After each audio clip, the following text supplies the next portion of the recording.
యెహోవా నా కాపరి, నాకు లేమి కలగదు. పచ్చని చెట్ల యొద్ద ఆయన నన్ను పరుండజేయుచున్నాడు.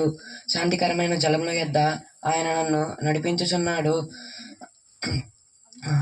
నా నా నా ప్రాణమునకు ఆయన సేద తీర్చుచున్నాడు.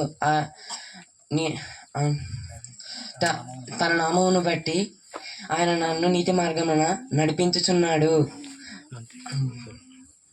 గాఢంధకారపు లోయలో సంచరించినను ఏ అపాయమును భయపడను. నీవు నాకు తోడయ్యిందువు. దుడ్డు కర్రయు నీ దండమును నీ దుష్క్రియము నీ దుష్క్రియ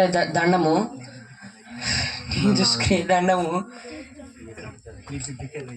నీ దుడ్కరయు దండము నన్ను ఆదరించును. శత్రుల ఎదుట నాకు భోజనము సిద్ధపరచుచున్నావు. నా తల నిండి పొర్లుచున్నది. నా గిన్నె నిండి పొర్లుచున్నది. నూనెతో నా తల అంటి ఉన్నావు. Thank you.